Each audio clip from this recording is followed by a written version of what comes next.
All right, welcome back to Sebbo's World. Episode we don't know anymore. We've actually forgotten. Normally I say, Tobler, where we're at. What episode we're at. I'm feeling a bit nervous, Tobler. We've got to figure out our flow and figure out this show. Yeah, we've said that enough. Well, now I've actually got to figure it out, and I've actually got to figure out how this show works and be able to kind of talk about different things at any point in time because I am by myself today, solo Sebbo. I was about to say SS, but you don't want to be saying that. But welcome back, man. Normally we start these things about weekends and all that sort of stuff, but I thought I'd just tell you what I'm planning on talking about because maybe we won't get there, baby. Maybe we won't get there, right? I got no one to kind of reel me in. I'm out here, bloody, a whale released from SeaWorld for the first time. Like, oh my God, there's a whole ocean out there.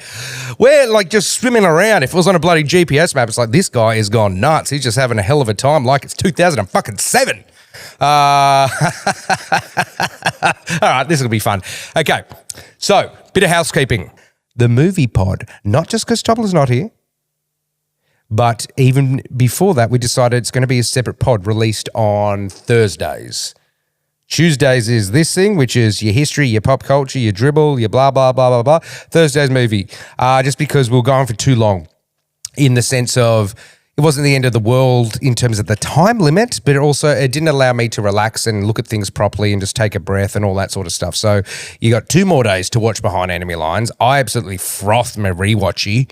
I'm excited to hear Tobler's thoughts, which I think he'll be back for. And then kind of, get an extra 10 minutes in the movie. Don't feel rushed. Don't feel rushed during this sort of stuff as well. So, Thursday movie pod. Follow that. Follow this, listen to both, get with the movie club because I pick good movies, even though Rotten Tomatoes apparently had Behind Enemy Lines at 30% and Fool's Gold at 10%. We might have to give you a good one. Can't make any promises though because Con Air has been screaming to be picked, even though a good one by the critics. But look, that's a little bit of housekeeping done and dusted. But we're just going to go through a few little things as per usual. We're not doing a big look, as we said, but we're going to be looking at, look at this, man. Who's still got those? I'm going to be looking at a few CDs, man. Now, admittedly, these aren't mine. These are my sister's. She actually held on to them. And kind of just looking at the lens through my favourite CDs, or my first CDs and things like that, because with a little sprinkle, a little baby sprinkle of physical media, and did it mean more to us owning things physically? Just because I got thinking about owning stuff.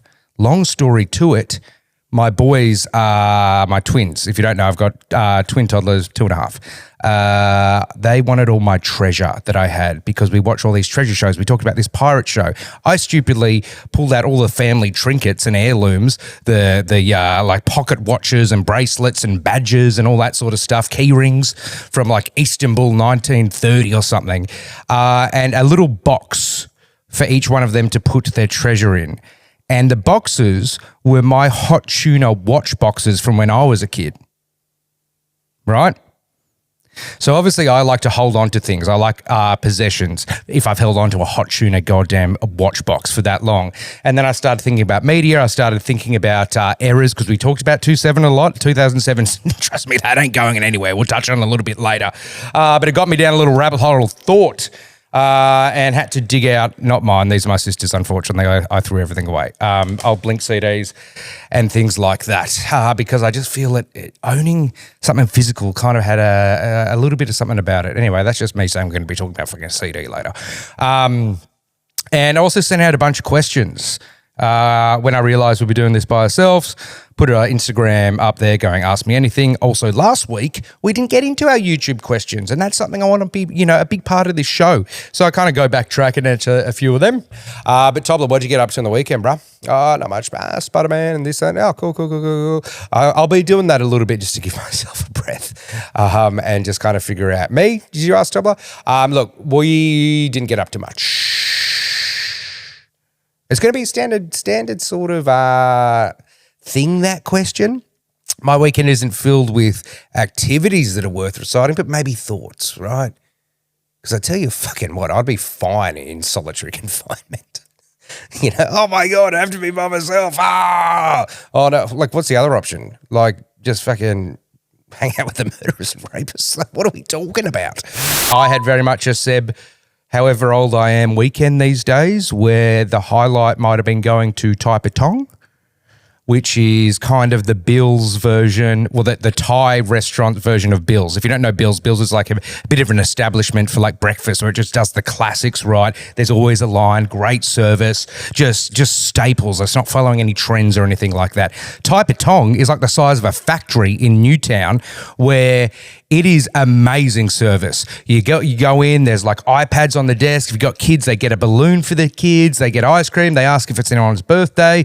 You get great Thai food, and then they give you all these like little like Thai Patong money to go spend in the gift shop, and there's all sorts of shit. I mean, there's some fucking transformer metal works the size of bloody a building for 20 grand, but I don't think anyone's getting one of them.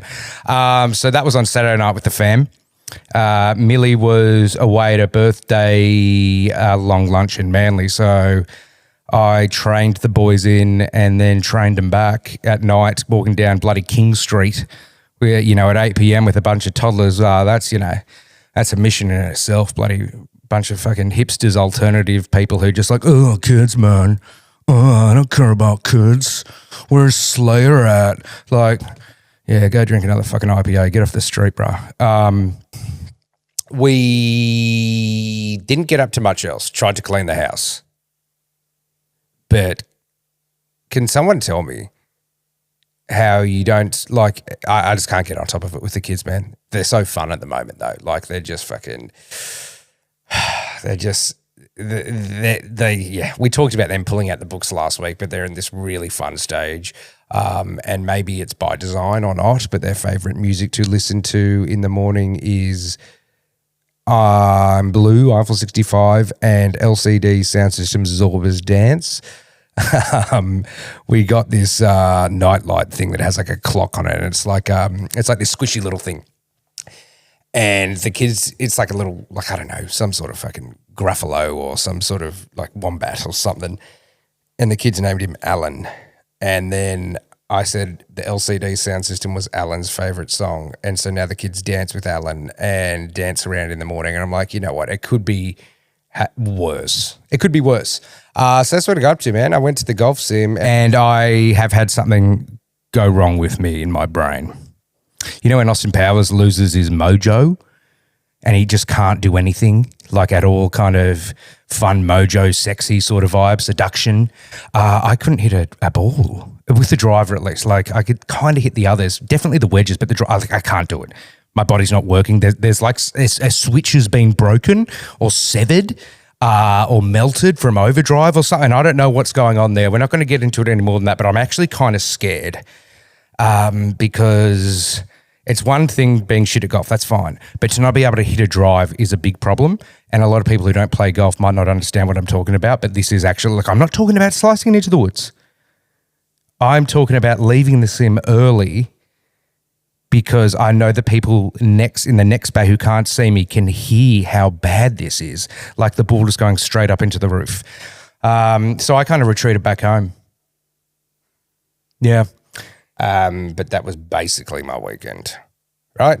But I'm not saying I didn't have any fun, but it's just going, hey, Tobler talks about going out with his friends, and Tobler talked about, going to the movies with like 30 of them, going to these kind of eat your Macca's Supercoach challenges or whatever they are. We don't have that, baby. We don't have that. But I tell you what we do have, because I'm just kind of chilling out, not doing much. I keep my eye on the goddamn news, right? I keep my eye on the news. Shit you guys might miss because you're out bloody having fun and, getting your Venroy on and going to the new bloody Justin Hems pub where there's, the same interior boat decor thing that just you gobble up.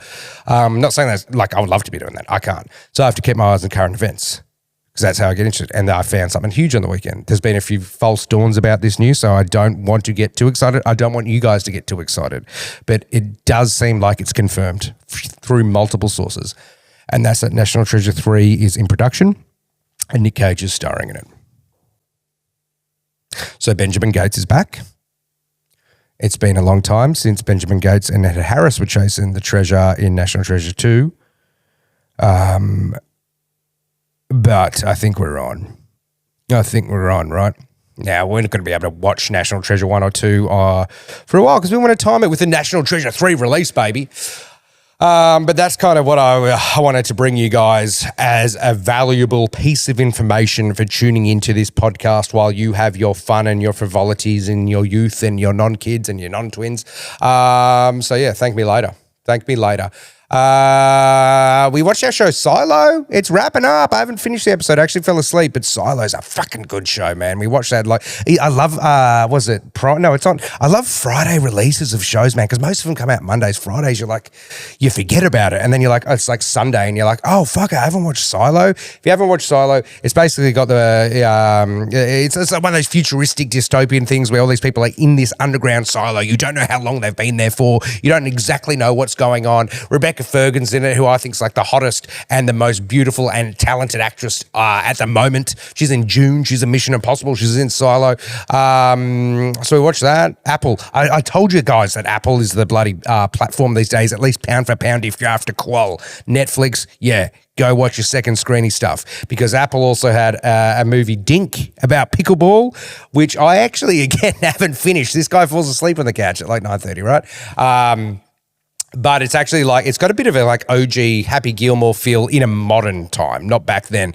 But we'll get into that because we're separating the movie stuff, right? We'll still mention stuff here and there, but as I'm solo, I have to kind of lean on what actually happened on the weekend. So Silo is a show I can recommend. Dink is a movie which I've seen 65% of, which I can recommend, hopefully. And whilst Tobler's not here, and I'm just talking about recommended TV shows, if you want one, right? If you want what I think is one of the best goddamn shows of all time, if you're into your little Chrissy Nolan, time kind of weird, mind-boggling stuff, a little bit of etchness, a little bit of fucking, European cinematic lenses, because it's a German show. It's got subbies. If you can't handle subbies, yeah, whatever. Do not watch this fucking thing in whatever you call the non-subtitle version. What's it called? Anyway, Tobler, what's it called? Tobler, Sebbo, it is actually called dubbed. Yes, thank you, Tobler. Watch Dark, man. It's set in this German town where 30 years ago, these bunch of kids were kidnapped, and then the same thing happens 30 years later. And it is just one of the best things I've ever seen. Anyway, that's me getting off track.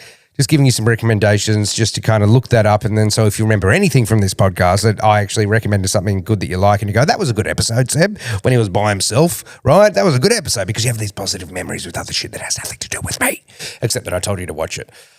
I tell you what I love, when people attach their identity to a recommendation, where it's they get upset if you haven't watched it or you don't want to watch it, or you're just and those people are the ones that take the least amount of recommendations themselves, right? But it's just or if you watch something or you go, I'm not interested, they take it as if it's they've made the goddamn thing. Now, I am not like that, except maybe for when it comes to, actually, no, I can accept that you guys don't like Cliffhanger. Dark, I can understand most of you guys wouldn't get it, but if you're a showsman, right? You're a showsman. I'm a showsman. If you're a showsman and you don't like Dark, let me know. You got 3 seasons before you do, but let me know. It's one of those ones where if you see on Instagram, top 20 shows of all time, and you're like, Sopranos, why? I know I'm all, Dark pops up, but you haven't fucking seen it. So that's just kind of a little way for me to get warmed up, talking about something I know as I sit here alone. Did I tell you we're going to talk about CDs? I think I did. Anyway, if you didn't, we're going to be talking about CDs later. But in other news, the playlist, the Sebbo's World, the music of Sebbo's World is going real well. Thank you for following the playlist. I had no fucking idea how many people love 2007 as much as I do. I really didn't. And it actually just gives me a big goddamn smile on my face, right? Because it's just I'm not making it up. I'm not crazy. It was the best time in Australian history to be a bloody, young adult having a good time. Because I thought I was going crazy there. I thought I was looking at it through a biased lens. Clearly not. Clearly not. In terms of making another playlist, we're not going to make one off the back of today, but we'll be talking about albums, CDs, some of my kind of favorite ones from the time, or like my first ones. We'll talk about that at the end.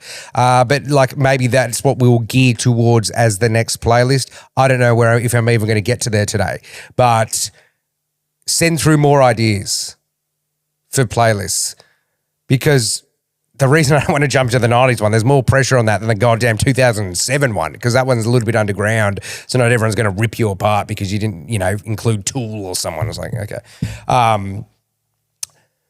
But send through more ideas. Put them in the comments, because we're going to actually answer the YouTube comments today. We didn't last week because we forgot, because we were rushed. As we say, when we're rushed, we don't remember things straight away, and we just kind of have to skip things, and, we're splitting it up. So it should be good. Should be easy. Put YouTube questions in, because I'm going to retroactively answer a few of the ones that I had marked, which I forgot to last week. And also as a plea of desperation for give me something to talk about, I actually sent out some Instagram, ask me anything on the story or whatever, and we'll answer a few of them. But that's basically the news, the housekeeping. We'll get into the questions in a sec. In fact, that is the news and housekeeping.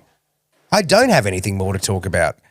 I just bloody am trying to buy Tobler, say something so I can think about if I've got anything left to say. No, Sebbo, that sounds about right. See, he rounds it out professionally. No, that sounds about good. And then he calms me down and I go, sweet, let's move on, Tobler. Give me a little breaker, because I got to get those questions up and pour another little whiskey. But if you made it this far into a solo podcast, thank you very much. It's hard, man. It's hard, because already I lose my train of thought. And then I just try to stretch things out when they had a clear fucking end. Just there, Seb. Get out then. I'm getting out now. All right, we're back. And I'm trying to clean these glasses, man. I try my hardest, and then they just never clean it. It's annoying me, but I'm trying to read a few questions up here. Because the reason we like the questions for this in particular is not because, well, it gives me something in this situation to talk about. But as I said before, man, I think in these sort of genres, at least, if we're talking poppy culture, if we're talking history, it gives me ideas. That whole Alexander the Great, Caesar, blah, blah, blah, guys, the thing we did last week was inspired from a listener question. So thank you very much.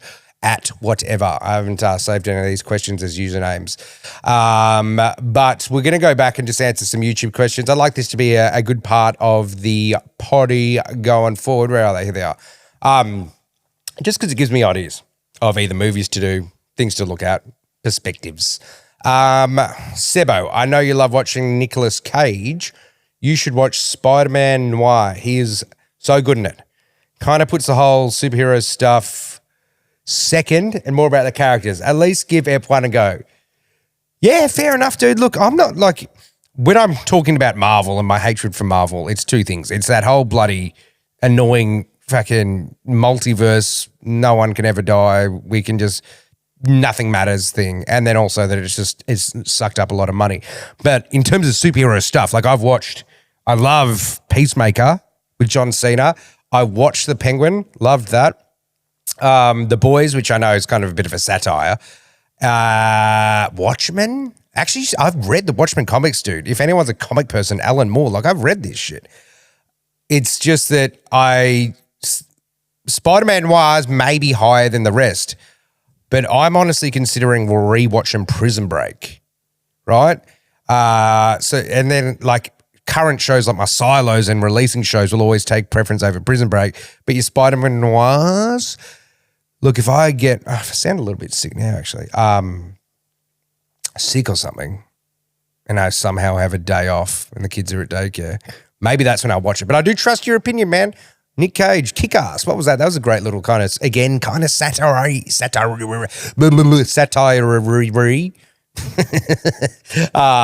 Superhero thing, but it was superhero. I actually love that movie. So shout out for the recommend. Nick Cage is a goat. So yeah, I'm sure he did a good job. Hey Sebbo, huge fan of you and this podcast. Oh, thanks, man. Quickly became my favorite podcast. And the one I look forward to most. Yep. What are your thoughts on Siri, shut the hell up. I've got a nice positive comment here for once. Prisoners, probably my favourite movie of all time. Tell you something about Prisoners. Only saw it 6 months ago, right? Because I'm kind of scared. I get scared easily. Whether that's kind of like itty sort of clowny stuff, though more the older stuff, but any sort of like fucking kidnappy serial killer, fucking people tied up and trying to get away from a fucking psycho actually scares me. But Prisoners I did for some reason watch, and I do think it's a great movie. It's about Hugh Jackman's daughter gets mysteriously disappears like one day in the middle of the day. Jake Gyllenhaal's the cop, but Hugh Jackman takes it into his own hands, and it's very good. I'll say that. Like, I will say 100% watch it no matter who you are. I'm a giant pussy, and I got through it. So give it a watch if you want to kind of feel a little bit itch. He's not a question, but I just had to shout out. Finally, someone who remembers Trapdoor. Trapdoor was like a 5-minute show in between shows when you got home from school. And I just had to highlight that as a mental note. Can someone please write down all the Australian shows from that time? Or they don't have to be Australian, but like, was Cat Dog Australian? I don't even remember. Cat Dog was like, let's just pause for a second and think about how fucking weird and like acid trippy and just conceptually kids shit was back in the 90s, man. Cat Dog. He's a half cat, half dog. That's not even the crazy stuff. If anyone remembers the show Lift Off, I haven't looked at it, but I'm going to put some sort of image here. There was like a cactus with like an eye and all these sort of weird creatures talking around, generally kind of etched. Like, and I kind of felt a little bit scared watching as a kid, but I couldn't help but watch it. And I'm pretty sure it was an Australian. Humphrey and Friends, it was like a big water bottle and a teddy and stuff. That might have been Australian. But I tell you what wasn't etched, which was weird, not weird, was the show Amazing, if anyone remembers that. I'd love to, somehow get this podcast to a level where we can recreate Amazing. Because there's this game show where 2 different schools sent 2 people from like year 6 to compete, and they would, do certain little challenges, but the 2 best ones, there was only like 4 challenges, was like they had this giant maze filled with like keys or letters, and they had to run around, and they had the camera angles of like, it's in the boot of the car. There was all these all the places were the same, but with the hidden spots were different. It was just a great show. I was like, can our school please get on it? And can I please be a representative? But never got that letter in the mail. But hell of a show. If you know, you know. If you've got no fucking idea what I'm talking about, you're never going to understand. But if you watched Amazing, if you know what Amazing is, you'll say it's probably one of the best shows of all time, right? Anyway, see, that's what I mean. That's what I like about these questions. Someone just says Trapdoor, and I'm thinking about Amazing, dude. I'm thinking about how I used to get there at it was probably a 5 p.m. show with my little fucking snack and my pink bloody Dunkaroo, and just go, oh, which school's going to win this? Oh, the other challenge, I forgot, they play Crash Bandicoot and like Mario Kart. And if you won a Game Boy with the game. Like, come on. Anyway, we could talk about someone write down the top 5. Someone write down all the shows from that time, and if they're Australian or not, please. I know you're a swords and sandals man, but is there any World War talk in the future? Loving the pod so far. Look, I don't know it as well, because there's more to know. It's, there's more sources, there's more shit going on. There's fucking like 60 countries involved. So I'm never going to talk about it from a broad perspective, but just little kind of factual things. And you're talking about World War I, World War II, who knows? There's some cool stories. I want to know more about Lawrence of Arabia uniting the tribes. I want to know, I know a few things about like certain tactics and, situations and battles. So yeah, there will be, but like, as I said, we're going to try and grow this following with some stuff I know a little bit more. So like, 5-star, comment, say, oh my God, this is the best show ever, blah, blah, blah, blah, blah. Anyone remember the foam pit at Stereosonic? Great times. I don't, because I went to real festivals. But look, you guys had no other option. And I'm sure it was fun. Just hard to go to that after Buck Leaf. What are your thoughts on A Place Beyond the Pines? Another movie where Gosling has very little lines, but is fantastic. Agree. Place Beyond the Pines, it was Streety's favourite. Like Streety, it was like his favourite movie there. Probably still is. Gosling is sick in it. He's not cooler than The Drive, Gosling, but he's not that far behind, man. It's like, fuck, that guy can just bloody put on some fake tats and a jacket, and he's like the coolest guy of all time. Gosling. But it's Bradley Cooper, Gosling. Gosling's wife, what's her name? Eva Longoria. It's kind of got one of those like told over different times or something like that.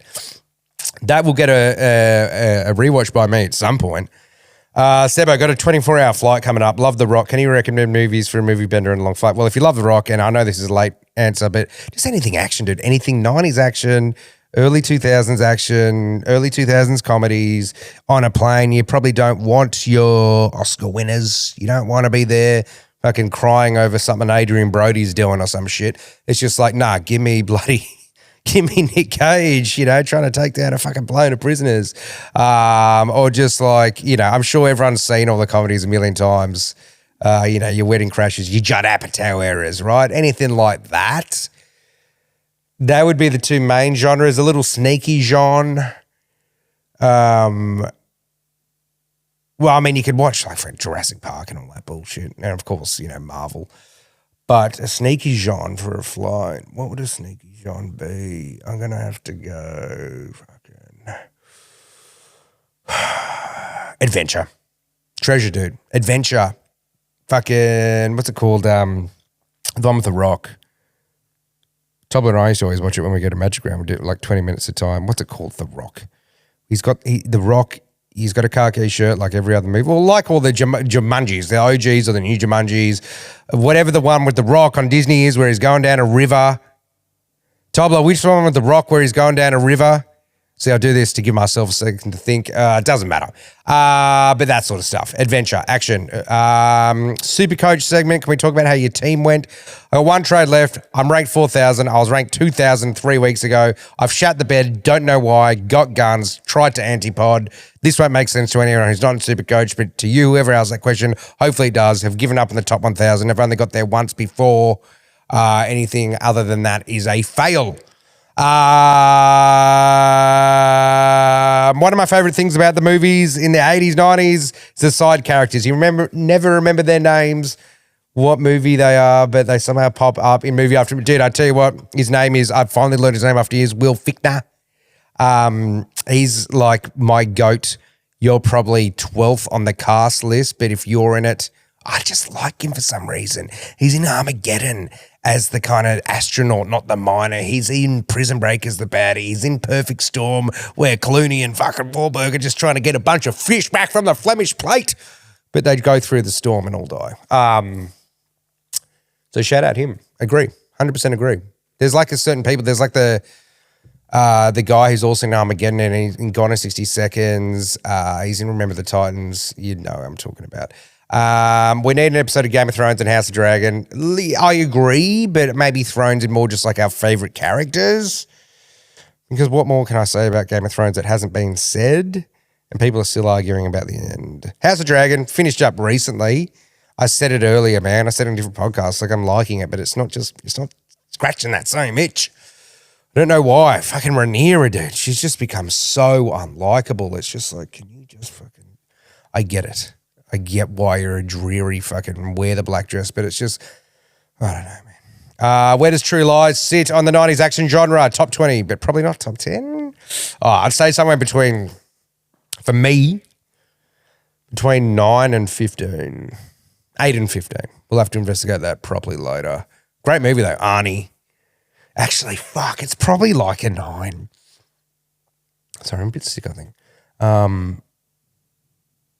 It just has so many memorable scenes.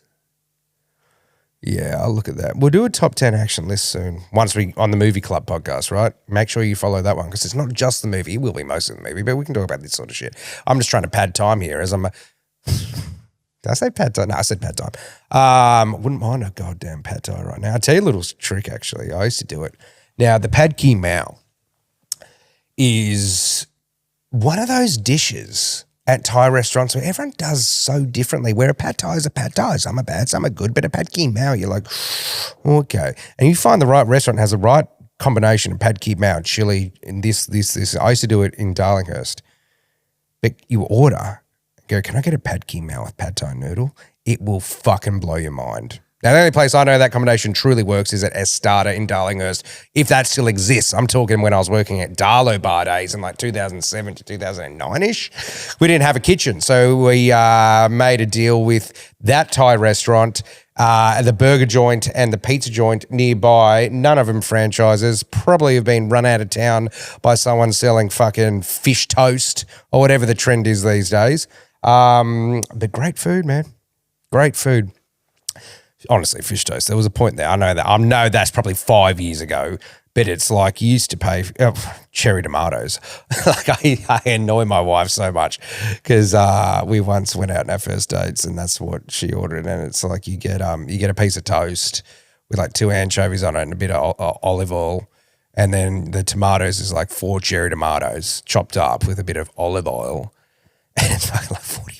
And you're just like, oh, if you're the restaurateur at the time, you go, we are printing money, dude. The cherry tomatoes cost like $3. The sad thing is, though, it's a trend and you fall out of fashion. And then the next thing, someone up has set a restaurant that sells fucking burrata. Again, I know that's an old trend, but you know what I mean. Shit. Where were we?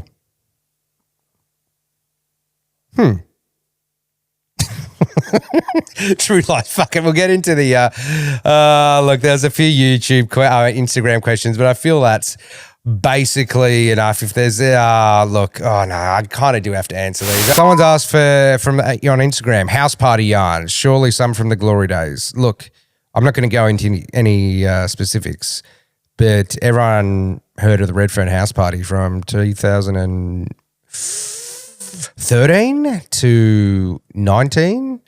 Share house, 6-bedroom, giant house, giant backyard, founded by me, believe it or not. Well, actually joined it with a bunch of people I worked with in a bar at the time, and then they all moved out and Streety and everyone started moving in, and we put on Wimbledon, which was the first weekend of every summer. We'd have a day party starting at 12, huge table tennis tournament, people would rock up, and then by 8, that you could fit like 300 people in that house.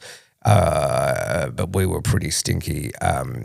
Shout out the glory days of the house party. Do you guys still have house parties? Is that still a thing? I don't know. Someone let me know. Favorite Jeff Hardy match? Got to be WrestleMania 2001, was it? TLC?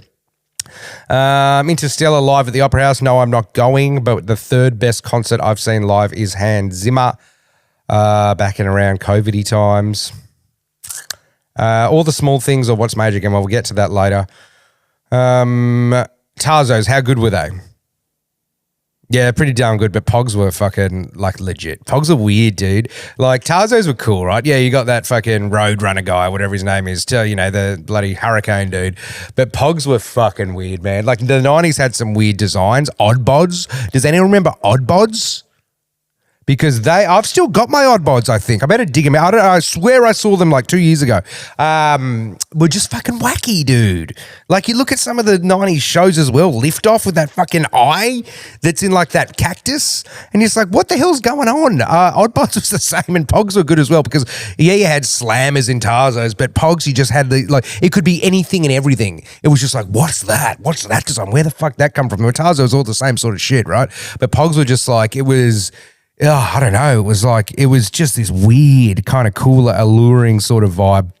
Then there's a few here where, I think that's enough questions here. Anything in Spice Cellar over 77.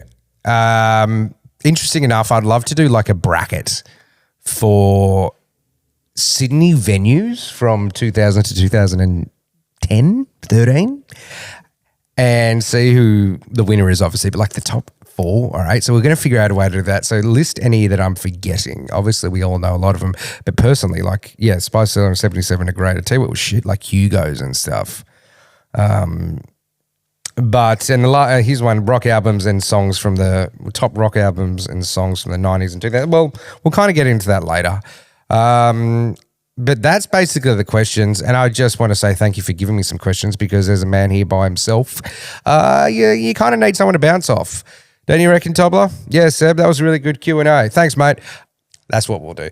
We need to move on. We need to move on and talk about what we wanted to talk about because we did get sidetracked. Now, this isn't really a topic, but it's looking at physical media through a music lens.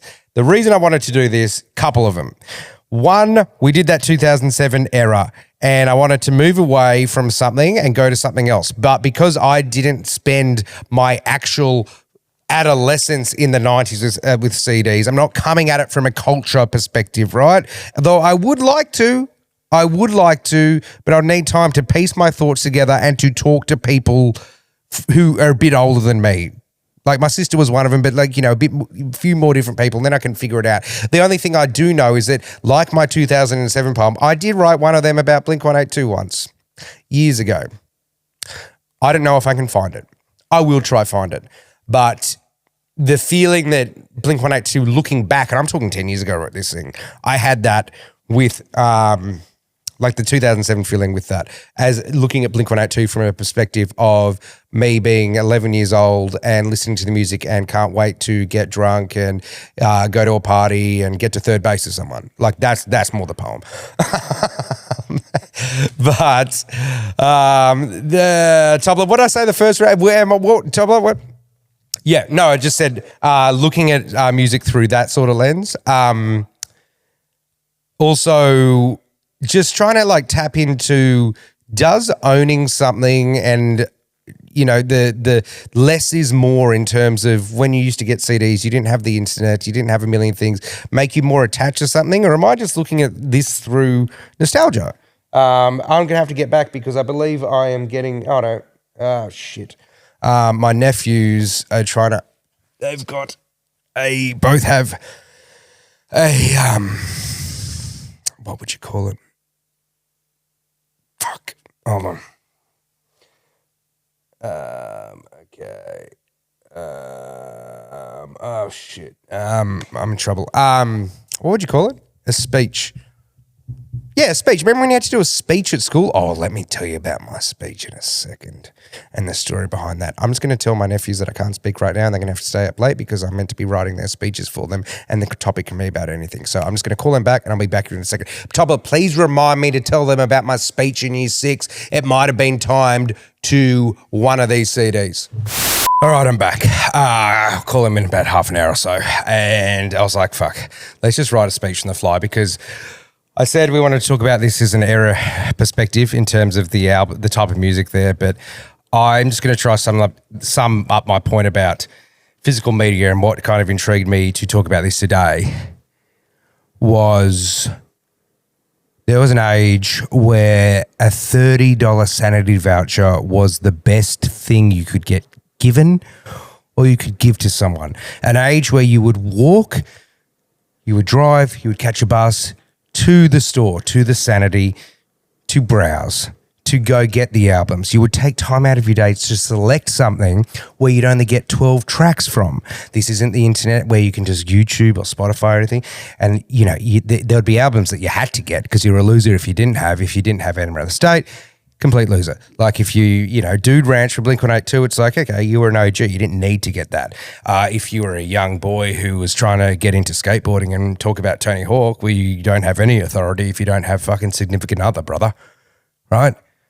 Linkin Park, what? You don't have Linkin Park? Rage Against the Machine. Hey, this music's political. I remember first learning that. You didn't know what the politics were. You'd be like, okay, I've got fucking sidetracked here. There was a time where you take time out of your day to do that. You would make your choice by going to a listening wall and there'd be CDs there and you'd put the headphones on and you could press buttons and you could make your choice through there. You'd browse through genres. There was DVDs, but I'm not really talking about the DVDs right now. You would make your choice. You would go back home. Whether you wanted to play that thing on your basic little kind of Orbi portable-ish, needs a power cord speaker, or you were lucky enough for your birthday or your Christmas or you're old enough making money at the time to get one of those fucking Let's Terraform Mars with This Machine CD player where it's got the speakers, it's got the 5 CD spinny rack, it's got the double cassette rack, it's got little, at the time, groundbreaking graphics, which is essentially just a sound wave as it plays. You could record the CD onto the tape at the same time, just one of those motherfuckers, right? I was lucky enough to get the 3D spinning rack, right, for my maybe 11th birthday. Held on to that thing until way too long, until I was like 25. And you would go home or, Discman, you'd have to carry it around on a freaking plate of marble so it doesn't scratch and ruin everything. And you'd take time and you would form a relationship with that CD because maybe You loved it. You had nothing else to listen to. You were over your other 5 CDs you had. Or maybe you didn't goddamn like it at the start, but you had no other option and you just spent $30, which is like 2 months pocket money on the goddamn thing. And so you're forced to like it anyway, right? And then that $30, if it wasn't a birthday voucher, you weren't that motherfucker, right? You were in the backyard trying to collect pine cones for the fire or chopping the firewood or bloody licking envelopes at High Life magazine and sending out subscription fucking renewal notices, right? And so if you spent that money on that, you had to like it because otherwise you'd be like, I fucking hate myself. Now, I have done that a few times with a few DVDs and CDs back in the day. So basically, you would get this thing and you'd make the choice. Are you going to be one of the people that carries a CD wallet? You know, where you've got all the CDs there. Do you choose to put your interior artwork into the wallet? Or do you just kind of get a permanent marker? Because the interior artwork, again, just owning it felt better. You got the track lists of the lyrics. You got little hidden stories on the CDs themselves. Sometimes there would be a hidden track. I think there's one on Limp Bizkit, Chocolate Starfish. And, you know, there would be a day where you have to part with it because you've scratched it or your little brother completely took a knife to it and destroyed it. In this case, it wasn't my little brother because I didn't have one. I was the little brother. That wasn't the worst thing I did as well. I'll tell you the worst thing I did in a second. And in saying all that, did that not build a bigger bond to your CD, to your music, to your tracks? Or am I crazy? Where these days the music is simply just about the track and it doesn't matter. That's what I don't know, and that's what I want you to answer. That's what I was thinking of, and that's what I wanted to express. And I thought that was just a cool little way to talk about some of my CDs because some reason I remember your first album, your second album, you know, these sort of things.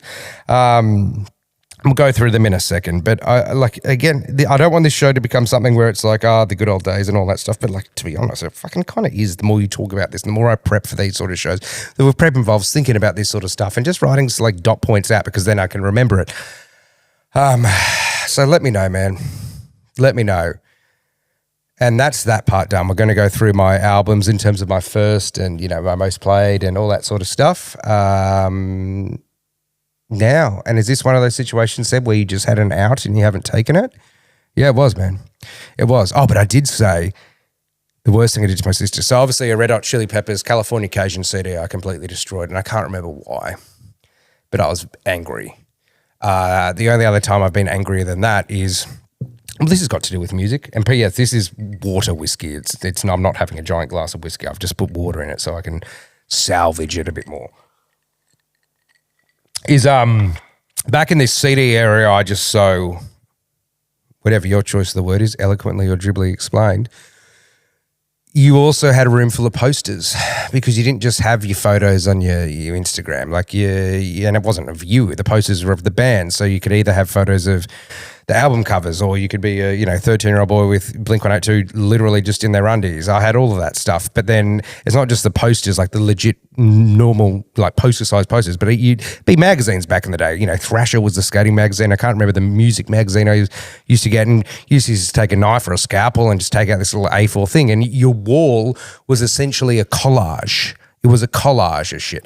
Mine involved mainly music, a little bit of cool skating. My sister's was half music, half Chad Michael Murray, half not Josh Hartnett, even though she liked Josh Hartnett, Josh Jackson, Dawson's Creek guy. And so she had this beautiful wall of, Foo Fighters here, Chad Michael Murray here, Blink-182 here, Josh Jackson here, and it was kind of like that, right? And then Jonathan Rhys-Meyers, maybe because Bend It Like Beckham came out that year. And we got into a fight that day. Can't remember why. She left the house, go see a friend's house, and I'm just there and I'm getting all bloody fucking crazy psycho. And I'm going, I've just come up with the best plan to get her back. And that involved me getting a permanent marker, getting into her room and drawing silly moustaches and glasses and eyebrows all over Chad Michael Murray and Josh Jackson and co. Finish my job and just have to wait 2 hours until it's bloody go time. Now, I think 2 hours is too long to realize, like, oh, wait a second, what's going to happen after the shock? But it was still worth it. It was still worth it. That was the outs. Thank you, Tobler. Oh, fuck. We'll talk about my speech. We'll talk about you speech once we go through the albums. But before we get into this, just have a think yourself. I'll give you right now to think about it. Think about if you remember your first album. Think about it if you remember your second album. Think about it if you remember your most played album or an album you regret or the one you wish you bought a single for or the one that you did buy the single for, because we're going to take a break and we're going to come back. All right, we are back. I hope you had time to think about it in that 1 second the transition was. Now, I don't know. This is my point, dude. I remember all of this stuff. My first album, now all these ones here I don't have. These are all my sister's Blink-182 ones. But my first album was The Offspring, Americana. Pretty Fly for a White Guy was on it. And I feel if you're from my vintage, that was either your first or like everyone owned it. It was the one that everyone owned for some reason. Offspring is probably the one band out of all the ones I'm going to talk about that I don't go back and listen to. Offspring was one of those weird things. It was kind of like Crazy Taxi era. Remember Crazy Taxi? It was in the bloody time zones. You drive around in a taxi, picking people up and dropping them off, getting more seconds the quicker you did it sort of shit. Offspring are cool and it's fun to listen to and a throwback, but it was just like one of those ones that like they seemed like the biggest at the time, but they just weren't. They're a bit fucking weird looking back on it. But I like the Offspring, man. I like the Offspring. They're just not ever going to probably, like, when we do a 90s look back playlist, they'll feature. But personally, I don't listen to them anymore, or they don't feature in my personal playlists. But the second one is the one I wanted to get to, which is just like one of the better albums of all time. Fatboy Slim, was it You've Come a Long Way, Baby, right? Got Right Here, Right Now as its first track. Now, that song is basically used at every sporting event, and anyone chopping together highlights who basically parroted my idea. Because what I did... Oh, it's got a little smiley face there. Fatboy Slim, fucking oath, look at that. That just has a vibe. In year 6, we were given a task to present 6 great things over 6 different platforms. So if anyone remembers what an overhead is, actually, I'm going to do something right now because I had a clip here. And I just want to play it because if you don't understand this, or this doesn't jog a memory, or you can't finish the last line before it's over, you're probably not going to understand any of the music I'm talking about or any of the era. You're not going to understand the time. You're not going to understand anything. And that doesn't mean tune out. It just means I just need you to know that I'm talking about this entire show from the perspective of people who do understand what this is. I need you to understand that if you don't get it, that there's a lot of people who do. I just want to play essentially the one thing that 99.9% of millennials and older generations can likely piece of media that they go, I have seen. I think this is the number one piece of media across music, across TV, across movies that most Australians will understand. And here it is. Let's go and Sanity, hi.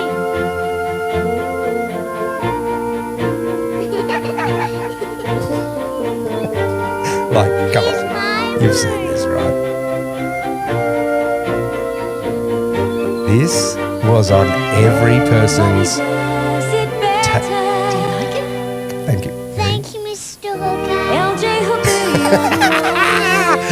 Oh, it's just so good. Everyone had a tape of Cool Runnings, right? Everyone recorded a tape of Cool Runnings. Every 7 minutes on the TV, there was an ad break. That was in every one of them, right? Every single one of them. That's just a point about my speech here, because I was talking about overheads. Overheads were a big thing in school. They used to be, a little bit of fucking transparent paper. You put it down, projects onto the TV. 6 great things. I fucking crushed it, right? I went and rented some books about Egypt and turned them to overheads at the local library. I did all this other shit. I can't remember the ones, but my creme de la creme, my fucking jewel in the crown was my goddamn Alexander the Great speech, timed to Right Here, Right Now by Fatboy Slim. Right?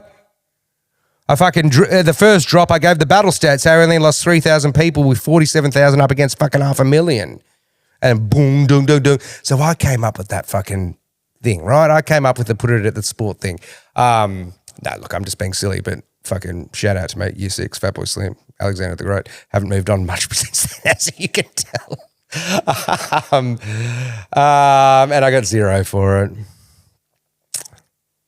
it. Because basically the headmaster tried to manipulate me and make me feel bad, because when I first went to that school,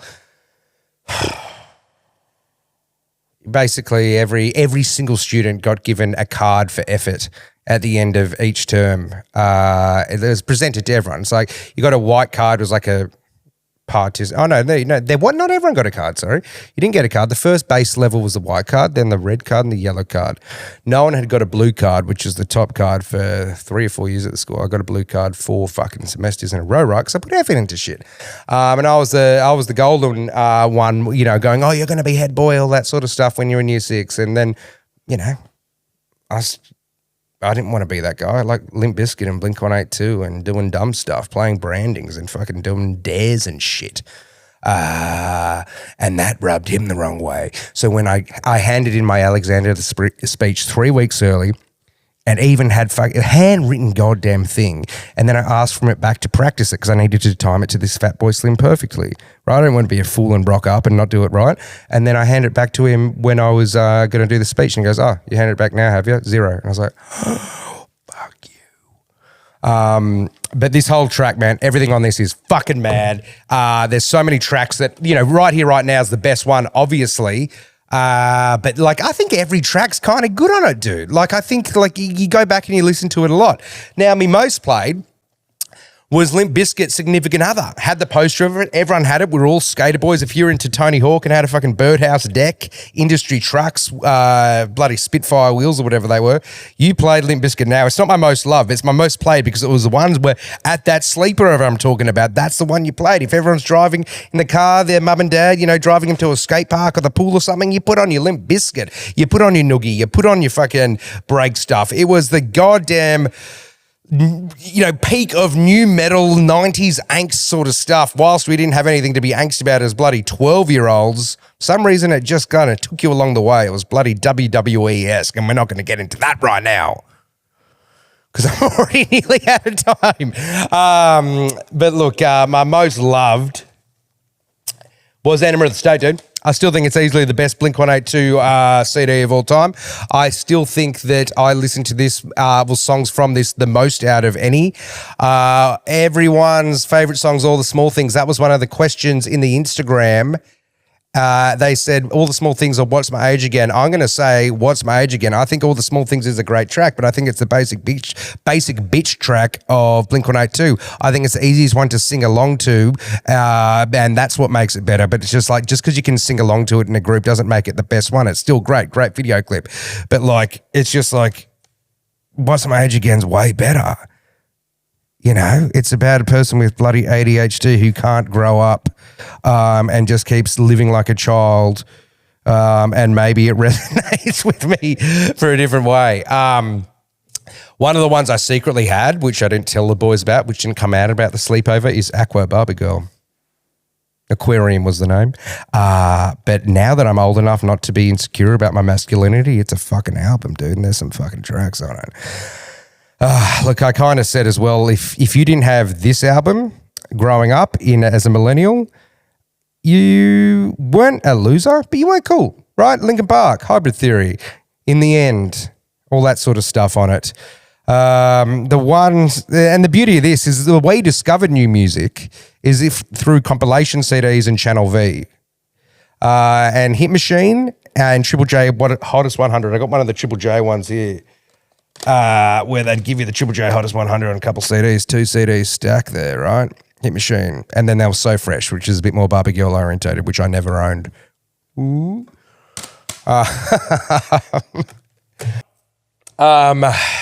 And then there was ones that I wish I bought the single of, because the 90s was the times of singles, baby.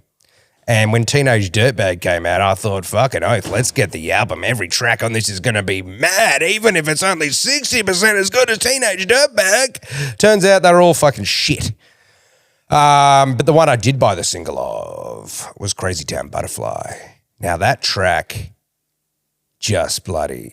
I mean, I'm trying to find a way not to say fuck as if I've just not said it 50 times. And then a little sneaky Australian one, which I loved, was 28 Days. Look it up.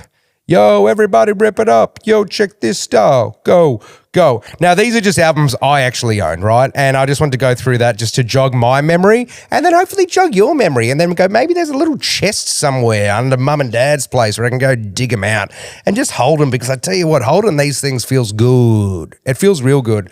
I don't know, something about it, dude. Something about it. And I know I'm getting pressed for time, but I tell you what, this Blink-182 Mark Tom Traviso was the best one to touch. Little cardboardy recording of their live sound. You basically, mum and dad didn't like you putting this on the car. A lot of swearing, a lot of sex references. Okay, new category. I can't believe Mum let me play this on our trips to Cooma, the world's most boring drive in the world across Lake George down near Canberra that hasn't had any water in it since freaking 300 BC, was Bloodhound Gang. Hooray for boobies. Everyone knows Bad Touch, right? You and me, baby, ain't nothing but mammals. Do it like they do it. You know, everyone knows that. But I actually frothed the entire album. It was pretty goddamn weird. But there was a song. I'm going to get the lyrics up. Mum... God bless her, because I think this is the first song on it. I hope you die. This is the last two little choruses. Ready? I hope your cellmate thinks he's God, but CNN refer to him as bowling ball bag Bob, serving time again for abuse of a corpse. Only this time the victim's a Clydesdale horse. While he masturbates to photos of livestock, he does the Silence of the Lambs dance to Christian rock. Eats feces and quotes from Deliverance and fights with his imaginary playmate Vince. Chorus, die, die, die, die, die, die, die, die. Last verse, I hope he grins like Jack Nicholson and forces you to play a game called Balls on Chin. And whatever happens next is all a blur, but you remember fist can be a verb. And when you finally regain consciousness, you're bound and gagged in a wedding dress. And the prison guard looks the other way because he's the guy you flipped the bird the other day. That's fucking Bloodhound Gang, baby. I can't believe Mum used to let us play, because that was the days of CDs, right? I should have said that when I did my little opening epilogue. Is it the family? Like, you'd be on this 4-hour car trip and you all got to pick a CD. Mum would put on, some nice David Bowie, Starman. And then I'll be putting on fucking Balls on Chin. Oh, Dad would be putting on his Maria Ferranturi. So, yeah. That's my note on CDs. Like, I didn't want to do a big cultural look at this thing, but I know this era deserves one. Because I know the fashion was its own thing. I come up from a skater perspective. There was just too much to wrap up into it, dude. And not being someone who was an 18-year-old, but more a goddamn 12-year-old was too hard to do. But we will do it somehow. But I did save a video earlier where with all the Daft Punk stuff that I was putting out, a lot of people going, damn, I was only, 3, or Tobler was like, I missed it. But I'm going, I was there, but I also have that version with something else. And that's at Big Day Out, man. My sister went to this in 2000 and I had to watch from Channel V this. And I was like, oh, man, I just can't wait to go. But I never got my chance. I was so jealous, man.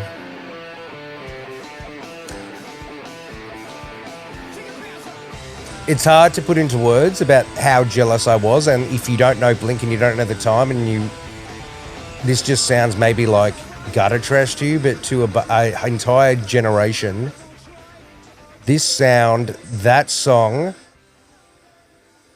that color of the guitar, a goddamn Hurley shirt, was life. So I just want to let you guys know, this guy did go to Daft Punk, but he just he missed out on this, man. It's one of my big regrets. I was too young. My sister, she was she went. I honestly reckon it's top 2 Blink-182 track all time. Just have a little look as well at the Big Day Out. I can someone who's a Big Day Out connoisseur get back to me and go if there was like a ranking, because this is the only one that I've been to a couple, but like the one that I was like, fuck me. On the list, you got Chili Peppers, you got Spiderbait, Frenzal Rhomb, 9 Inch Nails, Yachty Indu, Foo Fighters, Jebediah, bloody Teenage Riot, Chemical Brothers, Grinspoon, Primal Scream, The Cruel Sea, fucking Blink-182, Basement Jaxx. I thought that was a bunch of people that I don't know. Killing Heidi. When we do a 90s track, at least 3 of them here and there. If we do a playlist that only allows 40, 30 tracks in, 3 Killing Heidis are in, dude. Aussie band, chick punk rock. Fuck, dude. Gwen Stefani, Killing Heidi, all that sort of stuff. You know what playlist I want to give you as a little side playlist, side quest playlist? Driving over the Harbour Bridge in Sydney and just remembering how good you have it just by living in Sydney. And I tell you the number 1 track on that list, Just Like a Girl. Right? And if you're too masculine to be like, what are you talking about? I only listen to bloody Freddie's Roll, whatever it is. Dude, just try driving over the Harbour Bridge on a good day, looking at the goddamn boats coming in, clear skies, and I'm just golden. Trust me, get back to me. But that's going to round us out, dude. I think we got through this. Right? A solo pod. Now, I don't know how much sense I've made to you, and I know I jump around a bit, but I try kind of go back and rewind. Movie Club's going to be out on Thursday. Tobler, I think, will be back for it. So we want to talk bets. That's Behind Enemy Line. No, fuck Seb. No, I just look like a loser now. I was just on such a good high. But, you know, if you made it this far, thank you. Honestly, thank you. I'm not going to ask you to, you know, review 5-star, leave a comment, be a hero, tell me how good it was, anything like that. No way. I just want to thank you for making it this far, for a man who's just sitting here rambling, trying to talk about CDs without an actual plan. And I don't know what else we covered, but I just wanted you to go back and kind of see if you have any of the physical media or reawaken that little 90s vibe, because I'm going to try and make that playlist soon. Or if you could, I think I gave a good show recommendation, right? Dark, was that, did I say? I did. So go do that. And I had my exit. I had my exit about 30 seconds ago, Seb. So now I can't leave until I actually have a good exit, right? Like that's part of the whole thing.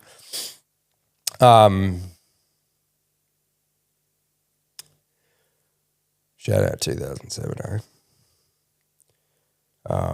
What a time.